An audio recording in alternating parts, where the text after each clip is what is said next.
Hello दोस्तों, नमस्कार। मैं प्रमोद अरोड़ा आप सभी का स्वागत करता हूं रोजगार विद प्रमोद यूट्यूब चैनल पर। दोस्तों, जैसा कि आप सभी लोग जानते हैं कि इस टाइम हम लोग कर रहे होते हैं उत्तर प्रदेश पुलिस के लिए हिंदी का प्रैक्टिस सेट। ठीक है, तो हिंदी का प्रैक्टिस सेट हम लोग इस टाइम कर रहे होते हैं। आपको बता दें कि आपके पेपर में टोटल हिंदी से दोस्तों 37 क्वेश्चन पूछे जाएंगे। 37 क्वेश्चन पूछे जाएंगे, तो हमारा टारगेट है 37 में 37 में दोस्तों 37 हमारा टारगेट है। हम 37 में 37 को कवर करने के लिए यहाँ पर प्रैक्टिस करते हैं। उम्मीद करता हूँ कि आपको ये सेशन अच्छा लगेगा, और अगर अच्छा लगता है तो वीडियो को लाइक शेयर ज़रूर करें। ठीक है, तो चलिए दोस्तों स्टार्ट करते हैं। और आज का जो पहला आज का जो हमारा ये सेट है, ये सेट नंबर दोस्तों 5 है। इसके पहले हम लोग 4 सेट कर चुके हैं। ये 5वां नंबर का सेट है दोस्तों। ठीक है, तो आप लोग सभी सेट जरूर देखिएगा, आपको इससे बेनिफिट होने वाला है। तो चलिए स्टार्ट करते हैं। पहला क्वेश्चन आपकी स्क्रीन पर है। पहला प्रश्न आपके सामने स्क्रीन बोर्ड पर दिया है दोस्तों। एक बार सभी प्यारे साथी बताएंगे इसका उत्तर क्या होगा।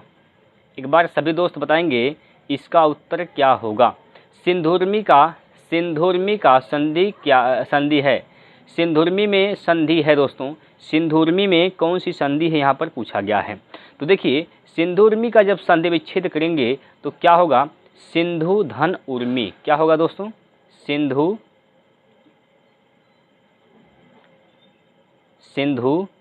धन उर्मी, ये इसका संधि विच्छेद होगा। अब यहाँ पर देख रहे हैं ये छोटा ऊ है अब प्लस ये बड़ा ऊ है। छोटा ऊ और बड़ा ऊ मिल के क्या बन रहा है, तो बड़ा ऊ बन रहा है। छोटा और बड़ा ऊ मिल के क्या बन रहा है, बड़ा ऊ बन रहा है। तो यहाँ पर दोस्तों दीर्घ स्वर संधि होगा। क्या होगा, दीर्घ स्वर संधि होगा।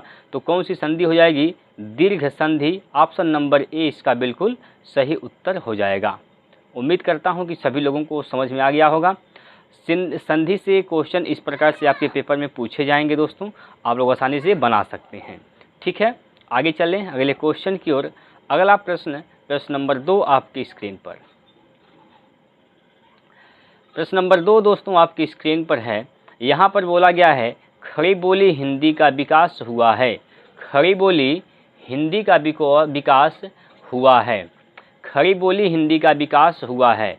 तो ये किस में हुआ है दोस्तों, सौर सेनी अपभ्रंश से। किससे हुआ है दोस्त, सौर सेनी अपभ्रंश से। ऑप्शन नंबर सी इसका बिल्कुल सही उत्तर हो जाएगा। खड़ी बोली जो हिंदी है दोस्त उसका विकास किससे हुआ है, तो सौर सेनी अपभ्रंश से हुआ है। ऑप्शन नंबर सी इसका बिल्कुल सही उत्तर हो जाएगा। ठीक है, चलिए अगला प्रश्न देखिए। अगला क्वेश्चन आपके सामने प्रश्न नंबर 3। प्रश्न नंबर 3 में कहा गया है गांधी को राष्ट्रपिता कहा गया है। वाक्य में संज्ञा किससे रूप में परिवर्तित हो रही है, बताइए। यहाँ पर क्या पूछा गया है कि गांधी को राष्ट्रपिता कहा गया है। इस वाक्य में संज्ञा किस रूप में परिवर्तित हो रही है। तो किस रूप से किस रूप में परिवर्तित हो रही है दोस्तों, जरा बताएंगे सभी लोग। देखिए यहाँ पर क्या हो रहा है, जो महात्मा गांधी की बात कर रहा है, इनको राष्ट्रपिता कहा गया है। क्या कहा गया है दोस्तों, राष्ट्रपिता कहा गया है। ठीक है, तो दोस्तों जब कोई जातिवाचक संज्ञा किसी विशेष व्यक्ति के लिए प्रयुक्त हो तब वह जातिवाचक होते हुए भी व्यक्तिवाचक बन जाती है। जैसे यहाँ पर बोला गया है गांधी को राष्ट्रपिता कहा गया है। ठीक है, यहाँ पर क्या बोला गया है, गांधी को दोस्तों राष्ट्रपिता कहा गया है। ठीक, गांधी को क्या कहा गया है, राष्ट्रपिता। इस वाक्य में देखेंगे गांधी जो शब्द है वह जातिवाचक होते हुए भी, गांधी क्या है, एक जाति का बोध करा रहा है गांधी, वो जातिवाचक होते हुए भी एक विशेष व्यक्ति के लिए प्रयुक्त होने के कारण यहाँ पर इसको व्यक्तिवाचक संज्ञा में रखा गया है। तो जातिवाचक से व्यक्तिवाचक में परिवर्तित हो रहा है। ऑप्शन नंबर बी इसका बिल्कुल सही उत्तर हो जाएगा। ऑप्शन नंबर बी प्यारे साथियों इसका राइट आंसर हो जाएगा। इस बात में कोई समस्या है तो आप लोग हमसे पूछ सकते हैं। अगर दोस्तों जो भी चैप्टर आपका कमज़ोर है, नहीं पढ़े हैं, तो एक बार सभी लोग कमेंट करेंगे, नीचे कमेंट बॉक्स है, तो आपको मैं भली भांति उसको समझाने का प्रयास करूँगा। तो चलिए दोस्त अगला क्वेश्चन लेते हैं। यहाँ पर देखिएगा, अगला क्वेश्चन आपके सामने यहाँ पर है, स्र एक संयुक्त व्यंजन है, इसमें किन दो वर्णों को सम्मिलित किया गया है। यहाँ वर्ष नहीं है दोस्तों, इसमें लिखा गया किन दो वर्णों को सम्मिलित किया गया है। देखिए यहाँ पर स्र की बात करें अगर हम, यहाँ पर स्र इस प्रकार से लिखा जाता है, ठीक, स्र इस प्रकार से लिखा गया है, तो इसमें किन दो वर्णों को सम्मिलित किया गया है, किन दो वर्णों को सम्मिलित किया गया है दोस्त। तो देखिएगा, इसमें इसको जब आप वर्ण विच्छेद करेंगे आप, तो इसको इस प्रकार से किया जाएगा, ठीक, इस प्रकार से, इसको बोलते हैं तालव्य स, हलंत लगा, ठीक है, तो ये स्वर रहित है, ठीक है, और प्लस र, इस प्रकार। तो स और र वर्ण का इसमें प्रयोग किया गया है। ऑप्शन नंबर सी इसका बिल्कुल सही उत्तर हो जाएगा। ऑप्शन नंबर सी इसका बिल्कुल सही उत्तर हो जाएगा, ठीक है। चलिए अगला प्रश्न देखिए दोस्तों, अगला प्रश्न यहाँ पर है, अगला प्रश्न आपके सामने है, रमेश की पुस्तक पुरानी है, इस वाक्य में पुस्तक शब्द है। अभी जो रमेश की पुस्तक क्या है, पुरानी है, तो पुस्तक शब्द क्या है दोस्तों, पुस्तक शब्द क्या है बताइए, पुस्तक क्या है इसमें बताएंगे दोस्तों सभी लोग। पुस्तक इसमें क्या है, पुस्तक इसमें दोस्तों क्या किसका काम कर रहा है। तो देखिए रमेश क्या है, संज्ञा है, ठीक है, पुरानी है तो विशेषता बता रहा है, कौन पुरानी है तो पुस्तक पुरानी है, पुस्तक पुरानी है दोस्तों। तो पुस्तक क्या हो जाएगा यहाँ पर, पुस्तक प्यारे साथियों विशेष का काम कर रहा है। ऑप्शन नंबर ए इसका बिल्कुल सही उत्तर हो जाएगा, ठीक है। कोई दिक्कत कोई परेशानी है तो बताइए, पुस्तक किसको इंगित कर रहा है, तो आप बताएंगे एक विशेष को इंगित कर रहा है। ऑप्शन नंबर ए इसका बिल्कुल सही उत्तर है। अगला प्रश्न देखेंगे,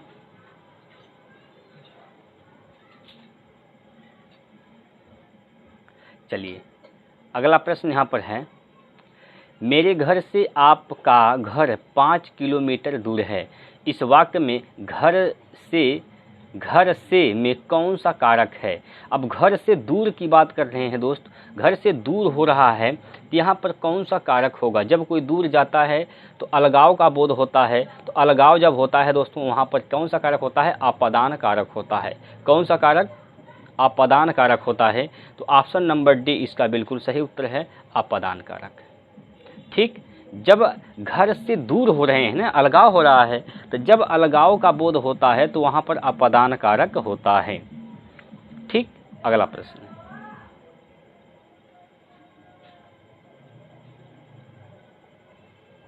चलिए अगला प्रश्न यहाँ पर है, निम्नलिखित प्रश्न में 4 विकल्प में से दिए गए वाक्य का सही काल वाला विकल्प पहचानिए। यहाँ पर दिया गया है, दीपा पौधों को पानी दे रही थी। दीपा क्या कर रही थी, पौधों को दोस्तों पानी दे रही थी। तो दीपा पौधों को पानी दे रही थी, तो इसमें कौन सा काल है। पानी दे रही थी, अभी पानी देना उसका बंद नहीं हुआ है, पानी दे रही थी, तो इसमें अपूर्ण की बोध हो रहा है, अपूर्ण का बोध हो रहा है। दे रही थी भूतकाल की बात हो रहा है, तो इसमें अपूर्ण भूतकाल हो जाएगा, ठीक है, अपूर्ण भूतकाल हो जाएगा। ऑप्शन नंबर ए इसका बिल्कुल सही उत्तर हो जाएगा।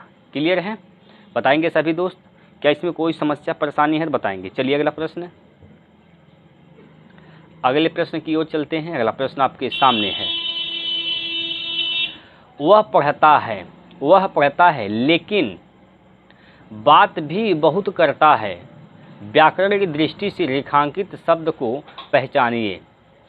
प्यारे दोस्तों इसमें रेखांकित शब्द है, इसमें मिस्टेक हो गया है टाइपिंग के दौरान, बताते हैं कहाँ पर इसमें रेखांकित शब्द है।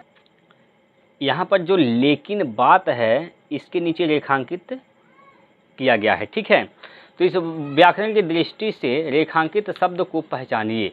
लेकिन बात के नीचे यहाँ पर रेखांकित किया गया है, तो इसका शब्द जो रेखांकित शब्द है ये क्या चीज़ है, क्या है दोस्तों, ये क्या है बताएंगे?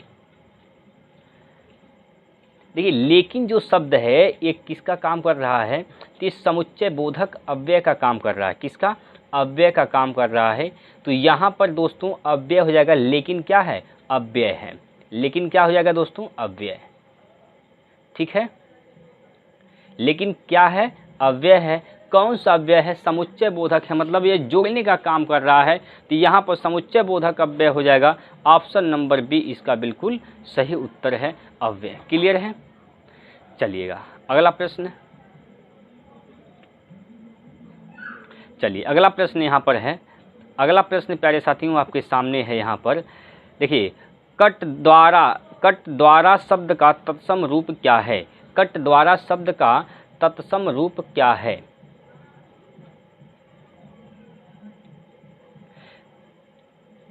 कट द्वारा का तत्सम रूप बताइए। कट द्वारा क्या है? ये तद्भव शब्द है। लेकिन कट द्वारा का तत्सम रूप क्या हो जाएगा? तो कट द्वारा मतलब जहाँ पर देखिए जब कोई मुजरिम होता है तो जज के सामने जब खड़ा होता है, कहाँ पर होता है? काष्ठगृह में। कटघर ऐसे इस प्रकार से होता है, इस प्रकार से बना होता है। ठीक है, तो यहाँ पर मुजरिम खड़ा होता है। ठीक, यहाँ पर मुजरिम खड़ा होता है तो इसको हम लोग क्या बोलते हैं? काष्ठगृह बोलते हैं, लकड़ी का घर बोलते हैं, लकड़ी का घर बोलते हैं इसको। तो इसी को कट द्वारा भी कहते हैं तद्भव रूप में। लेकिन इसका तत्सम रूप क्या हो जाएगा? काष्ठगृह। क्या? काष्ठगृह। ऑप्शन नंबर सी इसका बिल्कुल सही उत्तर है। क्लियर है भाई? चलिएगा अगला प्रश्न देखिए। अगला प्रश्न आपके स्क्रीन पर है, देखिएगा क्या बोला गया इस प्रश्न में। निम्नलिखित शब्दों में फारसी भाषा का शब्द नहीं है। कौन सा शब्द ऐसा है जो फारसी भाषा का नहीं है? फारसी भाषा का शब्द नहीं है।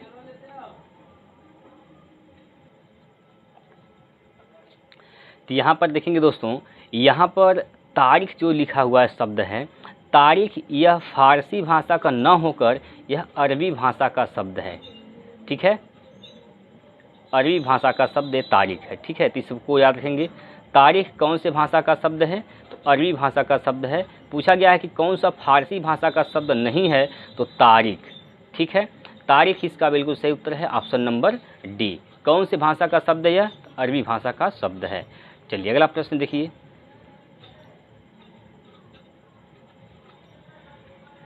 निम्नलिखित में से कामदेव का पर्यायवाची शब्द है।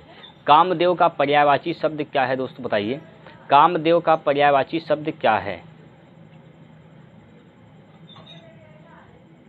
देखिए कामदेव का पर्यायवाची शब्द क्या होता है?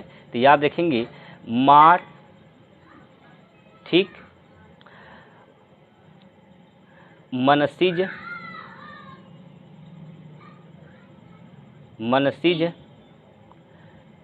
अनंग,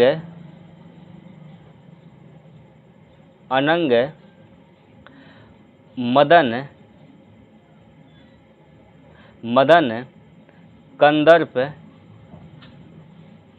कंदर्प, ये सभी कामदेव के पर्यायवाची शब्द होते हैं। ठीक है, ये सभी क्या होते हैं? कामदेव के पर्यायवाची शब्द होते हैं। ठीक है,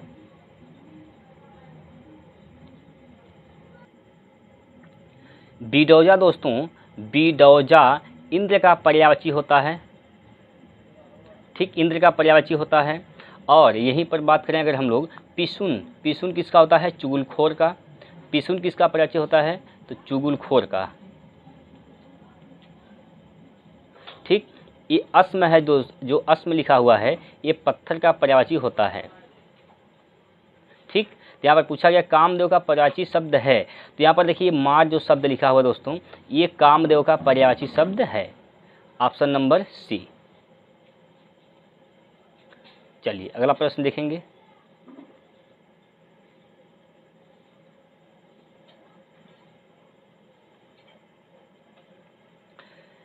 अतिवृष्टि का विलोम क्या है?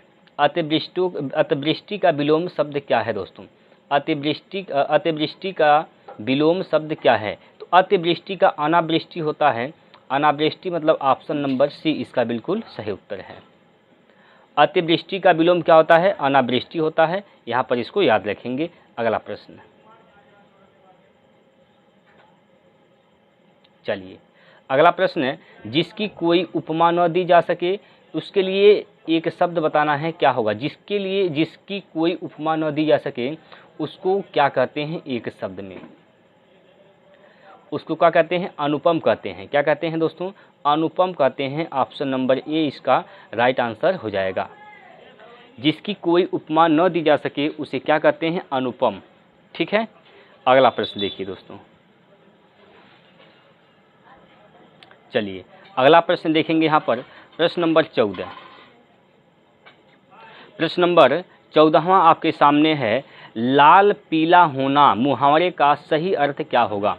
देखिए दोस्तों, लाल पीला होने का मतलब है बहुत गुस्सा में होना, बहुत क्रोधित होना।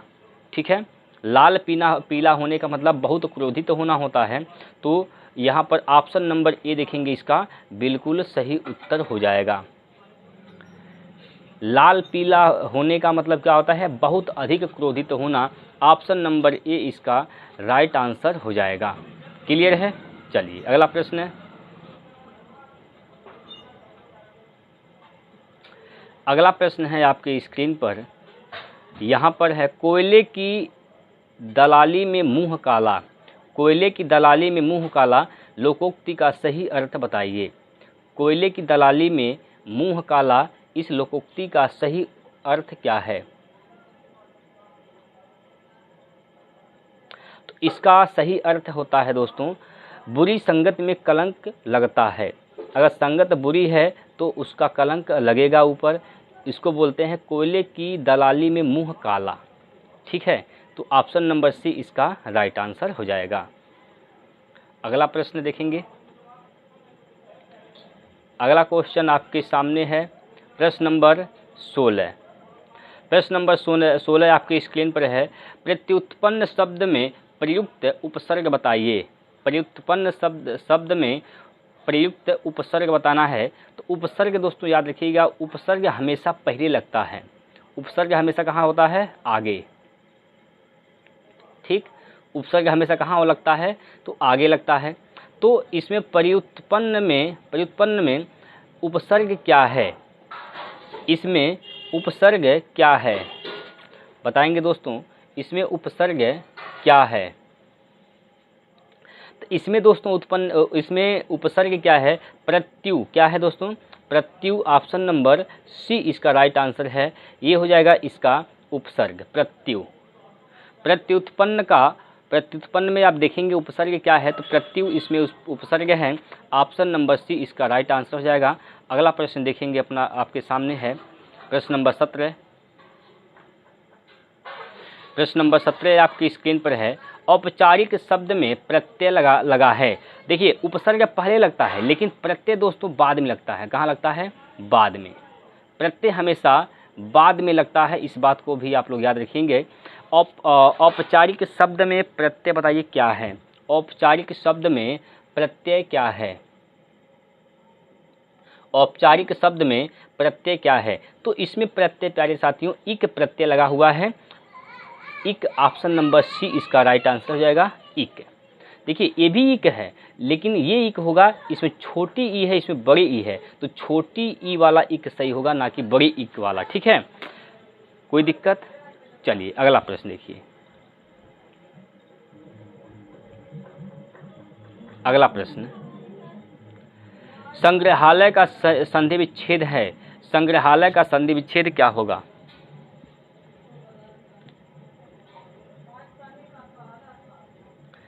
संग्रहालय का संधि विच्छेद क्या होगा? तो संग्रहालय का संधि विच्छेद होता है दोस्तों, सम धन ग्रह धन आलय। इसका संधि विच्छेद ये होता है। अब देखिए किस ऑप्शन में मिल रहा है? सम धन ग्रह धन आलय। यह मिल रहा है ऑप्शन नंबर सी में, और सॉरी ऑप्शन नंबर डी में। ऑप्शन नंबर डी इसका बिल्कुल सही उत्तर हो जाएगा। ठीक है, संग्रहालय का सही संधि विच्छेद क्या हो जाएगा? सम धन ग्रह धन आलय। ठीक, यहाँ से बन जाएगा संग्रहालय। ऑप्शन नंबर डी इसका राइट आंसर है। अगले क्वेश्चन की ओर चलते हैं। प्रश्न नंबर 19 आपकी स्क्रीन पर है। प्रश्न नंबर 19 आपके स्क्रीन पर है, यथासंभव में कौन सा समास है। देखिए यथा, प्रति, ये सब जहाँ आता है वहाँ अव्ययी भाव समास होता है दोस्तों। तो यहाँ पर अव्ययी भाव समास है जो कि ऑप्शन नंबर ए में दिया गया है, तो ए इसका बिल्कुल सही उत्तर हो जाएगा। अगला प्रश्न देखेंगे।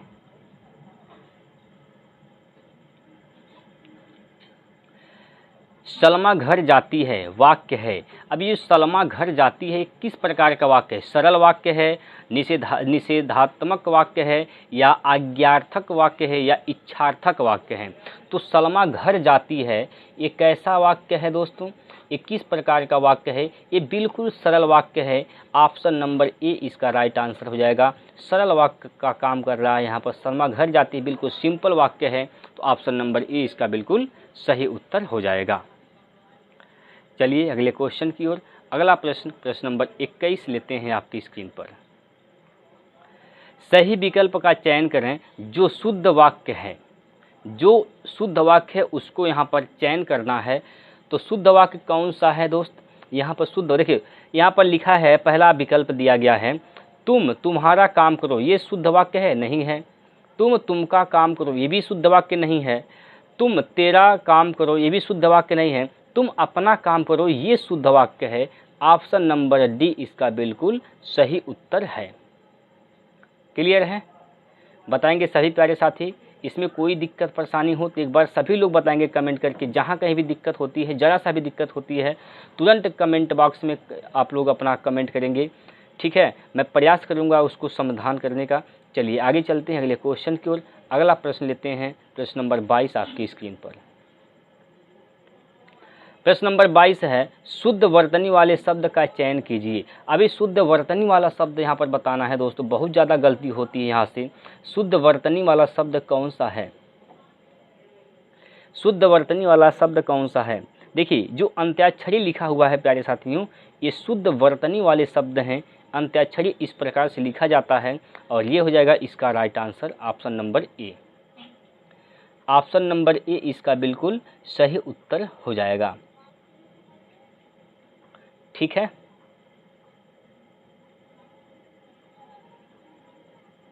बताएंगे सभी लोग, कोई दिक्कत परेशानी है तो। चलेंगे आगे चलते हैं अगले क्वेश्चन की ओर, और अगला प्रश्न लेते हैं आपकी स्क्रीन पर।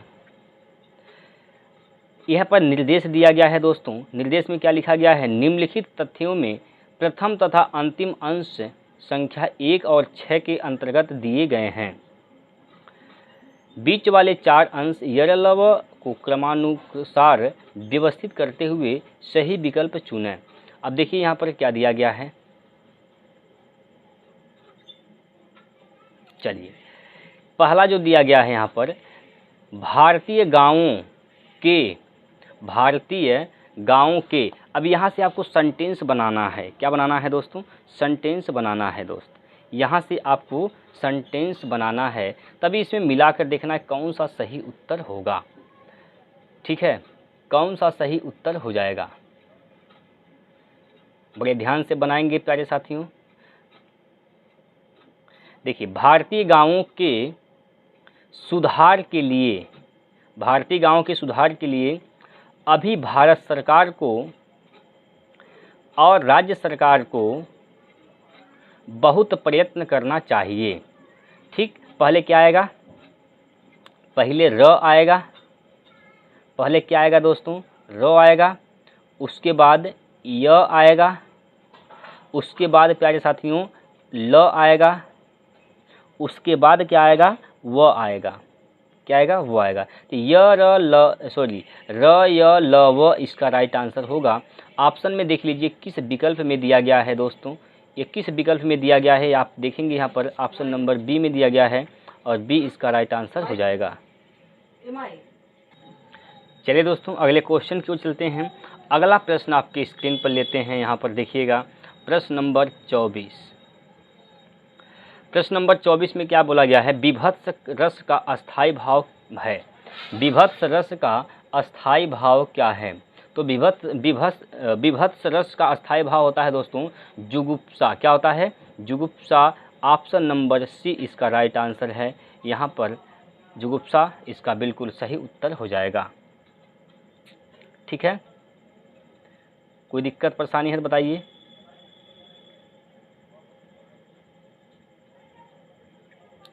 यहाँ पर देखिए दोस्तों, शोक किसका है, शोक किसका होता है कि करुण रस का स्थायी भाव होता है, ठीक है। इसी प्रकार विस्मय किसका होता है, तो अद्भुत का रस का स्थायी भाव होता है, ठीक है दोस्तों। विस्मय किसका होता है, अद्भुत रस का स्थायी भाव होता है। तो इस प्रकार से इसका राइट आंसर क्या हो जाएगा, विभिन्न रस का अस्थायी भाव जुगुप्सा है, ऑप्शन नंबर सी इसका बिल्कुल सही उत्तर हो जाएगा। अगले क्वेश्चन की ओर हम लोग चलते हैं और अगला प्रश्न नंबर 25 आपकी स्क्रीन पर लेते हैं। चलिए, प्रश्न नंबर 25 आपकी स्क्रीन पर है, मंगल भवने मंगलहारी द्रवहु सुदशरथ अजर बिहारी, इन पंक्तियों में किस छंद का प्रयोग हुआ है। बताएंगे दोस्त, इन पंक्तियों में कौन से छंद का प्रयोग किया गया है। अब आप लोग छंद में मात्रा गिनना आपको आना चाहिए। जब तक मात्रा नहीं गिन पाएंगे तो आप बता ही नहीं पाएंगे कि इसमें किस प्रकार का कौन से छंद का प्रयोग किया गया है, ठीक। तो मात्रा गिनना सबसे इम्पॉर्टेंट है। तो यहाँ पर दोस्तों चौपाई छंद का प्रयोग किया गया है, चौपाई छंद यहाँ पर है ऑप्शन नंबर बी, ठीक। चौपाई छंद यहाँ पर प्रयोग किया गया है। तो एक बार दोस्तों आप लोग कमेंट बॉक्स में इसका मात्रा बताएंगे, कितनी मात्राएं प्रत्येक चरण में दिए गए हैं। एक बार बताएंगे सभी दोस्त कि प्रत्येक चरण में मात्रा कितनी है। चलिए अगला क्वेश्चन लेते हैं, अगला प्रश्न लेते हैं आपकी स्क्रीन पर, और ये है प्रश्न नंबर 26। तेरी बरछी ने बर छीने हैं खलन के, पंक्ति में कौन सा अलंकार है। तेरी बरछी ने बर छीने हैं खलन के, इस पंक्ति में आपको बताना है कि कौन सा अलंकार है। अब अलंकार कौन सा है दोस्तों यहाँ पर पूछा गया है। अब अलंकार की अगर बात करें हम लोग तो यहाँ पर देखेंगे आप लोग, यहाँ पर कौन सा अलंकार है बताएंगे। देखिए यहाँ पर अलंकार पहचानने के लिए, अब यहाँ पर देखिए जो बरछी शब्द लिखा गया है इसका प्रयोग एक बार किया गया है। अब एक शब्द का प्रयोग जब एक से अधिक बार एक शब्द का प्रयोग एक ही बार होता है, ठीक, लेकिन इसके अर्थ अनेक होते हैं। अब यहाँ पर एक बरछी का मतलब क्या होता है, एक बरछी का अर्थ होता है शस्त्र, क्या होता है, शस्त्र होता है, ठीक। और जबकि बर का अर्थ पति होता है, बर का अर्थ क्या होता है, पति होता है। तो यहाँ पर दोस्तों क्या हो जाएगा इसमें अलंकार, इसमें अलंकार की बात करेंगे तो अलंकार इसमें यमक अलंकार हो जाएगा। कौन सा अलंकार हो जाएगा दोस्तों, यमक अलंकार हो जाएगा, ऑप्शन नंबर डी इसका बिल्कुल सही उत्तर हो जाएगा। चलिए अगला प्रश्न देखते हैं, प्रश्न नंबर 27। तुलसीदास द्वारा रचित रामचरितमानस में कितने कांड हैं। तुलसीदास द्वारा जो रचित है रामचरितमानस, इसमें कुल कितने कांड हैं यहाँ पर आपको बताने हैं। तो प्यारे साथियों इसमें कांड कितने हैं, तो यहाँ पर कांड हैं दोस्तों 7। कितने कांड हैं, तुलसीदास जी ने जो रामचरितमानस इसमें रचा हुआ है इसमें केवल 7 ही कांड हैं। कितने कांड हैं टोटल इसमें 7 कांड है। कौन कौन से कांड हैं अगर याद करना चाहते हैं तो याद रख लेंगे, इसमें नोट कर लेंगे। बाल कांड है, अयोध्या कांड है, अरण्य कांड है और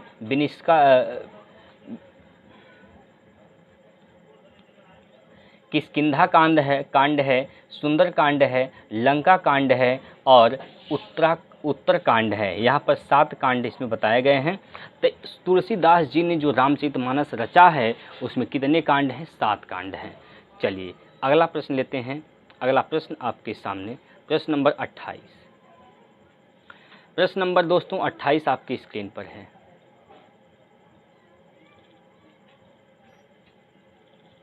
हिंदी की आदि जननी क्या है, हिंदी की आदि जननी क्या है। तो प्यारे साथियों हिंदी की आदि जननी क्या है, संस्कृत है, ठीक है।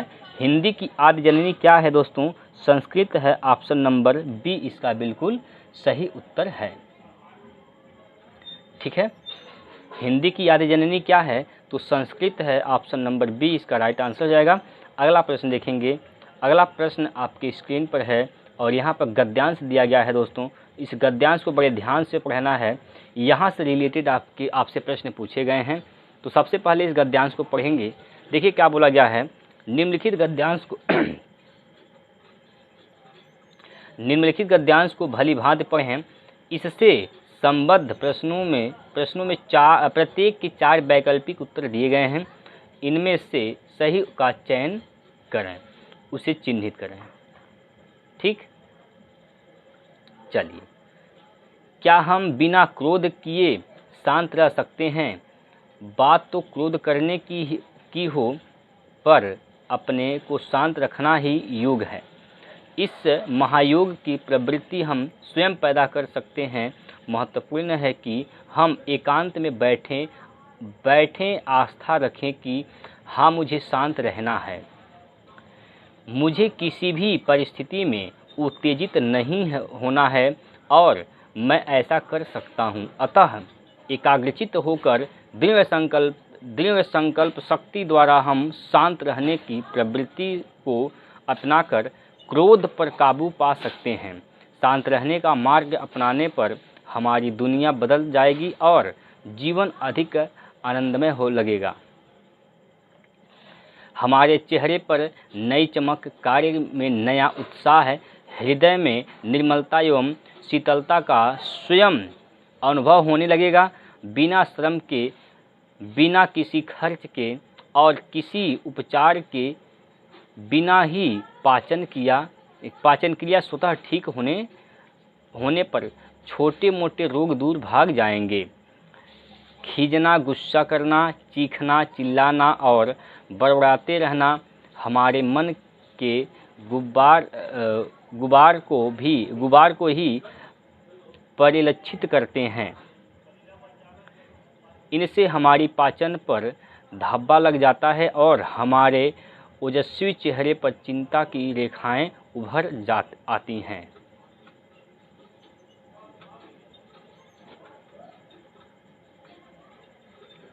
अगर हम कुछ समय निकालकर संपूर्ण के साथ शांत रहने की आदत डालें तो निश्चय ही सफलता हमारे कदम चूमेंगी। शांत रहने की प्रक्रिया में यदि हम रात्रि को शयन कक्ष में जाने से पूर्व अपनी व्यक्तिगत दैनंदिनी यानी डायरी में दिन भर की वे घटनाएं लिखते रहें। जब हम शांत नहीं रह सकें, कुछ दिनों बाद वही दैनंदिनी पढ़ने पर आप अपनी तब की कमजोरी पर स्वयं हंस पड़ेंगे। कितनी छोटी बात पर हम क्रोध करने लगते हैं। आओ गुस्सा व उत्तेजना को फेंक दें और शांत रहना शुरू करें। ये तो पैसेज है। अब इसी से संबंधित यहाँ पर आपके सामने क्वेश्चन आएंगे। देखिए, अब इसी से संबंधित आपके सामने पहला क्वेश्चन आया है, इसको पढ़ेंगे जरा। इसको पढ़ेंगे। देखिए क्या बोला गया है। उपर्युक्त गद्यांश का सही शीर्षक क्या है? उपर्युक्त गद्यांश का सही शीर्षक क्या है? तो इस गद्यांश में जिसके बारे में कहा गया है, ज़्यादा बोला गया है, वही इसका शीर्षक होता है। ठीक है। किसके बारे में कहा गया है? शांत रहो, सुखी रहो। शांत रहो, सुखी रहो, इसी शांत पर ही क्वेश्चन है। शांत रहेंगे, सुखी रहेंगे। ठीक है, शांत रहेंगे, सुखी रहेंगे, इसी पर बात किया गया है। तो इसका गद्यांश का जो शीर्षक हो जाएगा, यही हो जाएगा, शांत रहो, सुखी रहो। ठीक है, ऑप्शन नंबर ए। इसी प्रकार अगला प्रश्न देखिए। क्रोध आने की स्थिति में शांत रहने की प्रवृत्ति को क्या नाम दिया गया? क्रोध आने की स्थिति में शांत रहने की प्रवृत्ति को क्या नाम दिया गया है? तो इसका नाम क्या दिया गया है? महायोग नाम दिया गया है। महायोग ऑप्शन नंबर सी इसका राइट आंसर है। ठीक है, चलिए।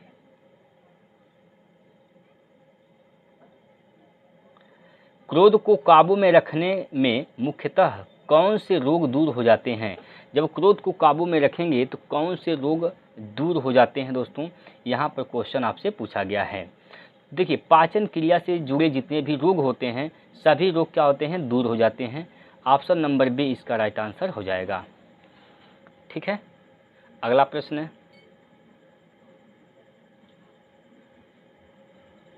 चलिएगा अगला क्वेश्चन आपकी स्क्रीन पर है।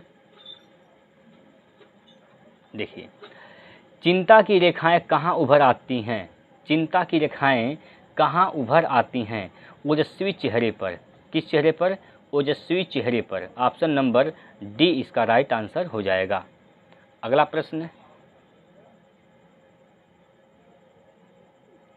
देखिएगा, अगला प्रश्न है, शांत रहने की प्रक्रिया में आगे बढ़ने के लिए रात को क्या करें? तो रात को क्या करना चाहिए? शांत रहने की प्रक्रिया में आगे बढ़ने के लिए रात को क्या करना चाहिए? तो दोस्तों रात को क्रोध की अनुभव डायरी पर लिखें। जो क्रोध की अनुभव हैं उसको क्या करना है? डायरी पर नोट करना है। ठीक है, यही पैसेज में दिया गया था, तो यही इसका उत्तर हो जाएगा। अगला प्रश्न है,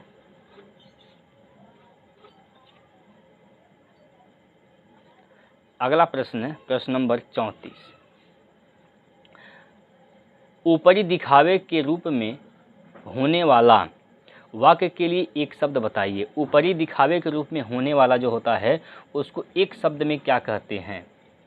उसको एक शब्द में क्या कहते हैं? तो उसको एक शब्द में औपचारिक कहते हैं। ऑप्शन नंबर सी इसका राइट आंसर हो जाएगा, औपचारिक। ठीक है, चलिए अगला प्रश्न देखेंगे। और अगला क्वेश्चन जो कि आपके सामने है प्रश्न नंबर 35। कौन सा शब्द वायस का समानार्थी शब्द नहीं है? वायस का समानार्थी शब्द नहीं है। देखिए हरित, हरित जो है यह वायस का समानार्थी शब्द नहीं है। ठीक है दोस्तों, हरित, हरित जो है वायस का समानार्थी शब्द नहीं है। ऑप्शन नंबर डी इसका बिल्कुल सही उत्तर हो जाएगा। चलिए अगला प्रश्न है,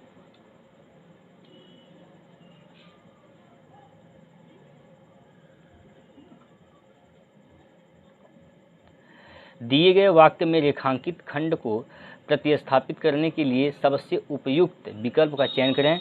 यदि इसे प्रतिस्थापित करने की आवश्यकता नहीं है तो विकल्प किसी बदलाव की आवश्यकता नहीं है का चयन करें। उसका भाई सेक्रेटरी लगा हुआ है। उसका भाई सेक्रेटरी लगा हुआ है। तो देखिए सेक्रेटरी है, लगा हुआ नहीं, सेक्रेटरी है, ये इसका सही उत्तर होना चाहिए था। ऑप्शन नंबर बी इसका राइट आंसर हो जाएगा। अगला क्वेश्चन और ये लास्ट प्रश्न है,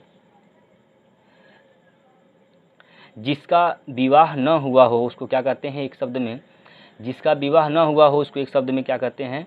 तो इसको कहते हैं उसको दोस्तों एक शब्द में अविकारी बोलते हैं। ठीक है, ऑप्शन नंबर अपरिणित बोलते हैं। ऑप्शन नंबर बी इसका सही उत्तर हो जाएगा, अपरिणित।